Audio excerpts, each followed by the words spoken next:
E como é que você vê o Brasil daqui a 10 anos? Qual é a sua utopia?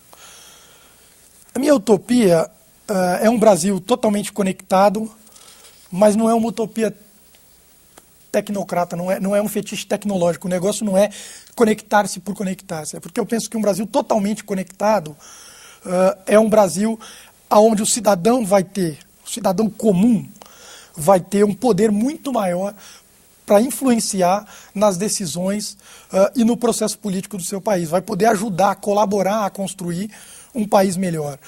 Eu acho que a gente viveu um momento muito individualista. E essas novas tecnologias, toda essa história de redes sociais, rede para cá, rede para lá, das pessoas se conectando, cria um movimento e uma possibilidade de colaboração muito grande. Então, para mim não é uma utopia, é uma realidade, pode demorar um pouco mais. E Pedro, como militante da área, como é que você vê essa questão da regulamentação da internet? Ou você acha que a internet não precisa de regulamentação nenhuma? Eu, por bastante tempo, acreditei que a internet não precisava de regulamentação. E depois de ver em diversos países, inclusive no Brasil, com projetos que ainda estão tramitando, tentativas de regulamentar a internet de maneira a barrar a possibilidade do livre acesso, da livre troca de informações, eu acho agora que a gente precisa de uma regulamentação que proteja o internauta, que garanta os direitos fundamentais das pessoas com relação ao digital. Eu acho que o acesso à internet é um direito básico do cidadão hoje. Então a gente tem sim que criar a regulamentação. O Marco Civil, que é um projeto que está vai começar a tramitar, foi feita uma consulta pública, é uma resposta interessante para esse problema. Porque a gente tem que regulamentar sim, mas não é regulamentar para controlar a internet. A gente tem que regulamentar para impedir que controle a internet, para controlar aqueles que querem controlar a internet. Sim, mas como evitar fraudes e até o cometimento de crimes via internet, sem você estabelecer parâmetros que você possa depois cobrar dos internautas determinados comportamentos razoáveis? Bom, da mesma maneira que você faz na rua.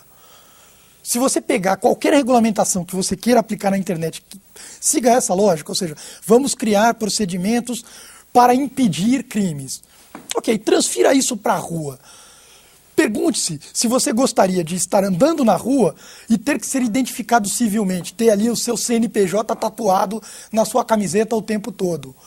Você não quer isso, você não admite isso. Se você não admite isso para a rua, e na rua acontecem crimes, na rua acontecem fraudes, na rua, na vida acontecem essas coisas, não é o meio, não, o problema não está na internet.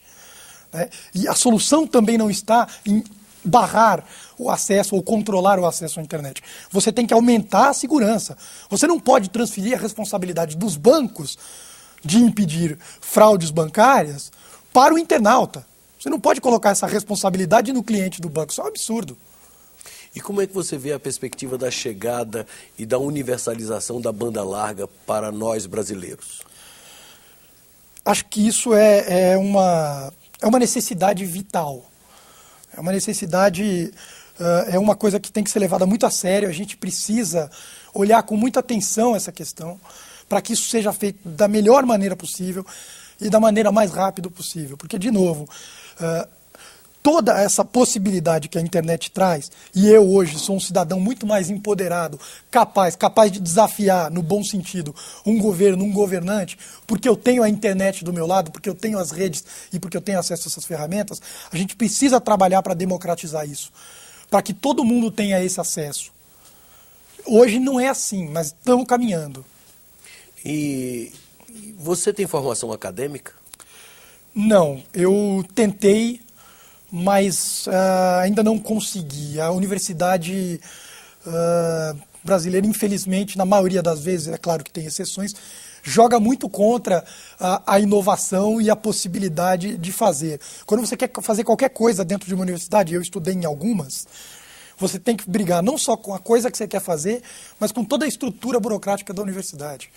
Então, os saberes lá acabam ficando voltados muito para dentro e pouco para fora, com raras exceções, todas elas muito bem-vindas. E você acredita que o Brasil vai estar preparado para dar sustentação ao seu processo de desenvolvimento nessa área, nesse expertise na área de informática? Eu Tenho certeza que sim. Eu acho que a rede está permitindo, né, que a gente descubra e crie talentos em lugares inusitados, de uma certa maneira. Eu conheci, no ano passado, viajando pelo mundo, falando dessas questões de dados abertos, de cultura digital, em algumas palestras que eu fui dar, pessoas do interior de São Paulo, do interior do Pará, do interior do Amapá, pessoas sensacionais que se formaram dentro das redes, né, ganharam conhecimento. Tem uma nova forma de geração de conhecimento aí que passa por fora, passa à margem das universidades. Apesar de muito desse conhecimento ser gerido e gestado dentro de universidades. Mas isso dá uma vantagem competitiva, né, para a gente poder se apropriar desse conhecimento e transformar isso em coisas absolutamente fantásticas que lá na frente podem virar, inclusive, até negócio, por que não? Eu pergunto, hoje o brasileiro já declara imposto de renda através da internet, eventualmente já marca uma consulta médica. Até onde nós iremos nesse processo? Você acha que nós vamos ser capazes, por exemplo, de votar via internet? Com certeza. O Brasil é um grande expoente do que a gente chama de governo eletrônico. Então, essa coisa de serviço na internet funciona muito bem no governo. Tenho certeza que o voto mais dia menos dia vai também ser digitalizado e um celular vai virar uma urna eletrônica. Até porque a gente já tem uma eleição que é eletrônica e é modelo referência para o mundo inteiro. Mas o que eu acho, até onde a gente pode ir, eu acho que a gente ainda está patinando na superfície da coisa.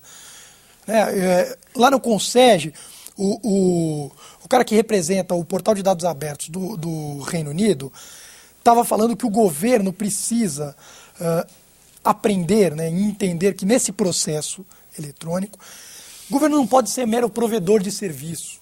E eu concordo.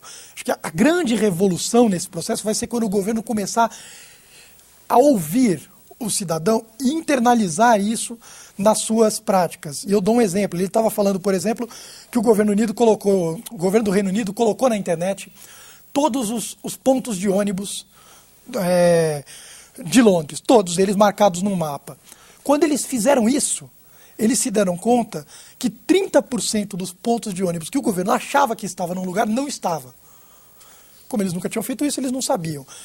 E aí o que eles fizeram, que é algo revolucionário, é algo extremamente impactante, e se a gente conseguir internalizar isso nas nossas práticas, pode ser muito legal. Abriram para que a sociedade ajudasse o governo a corrigir isso.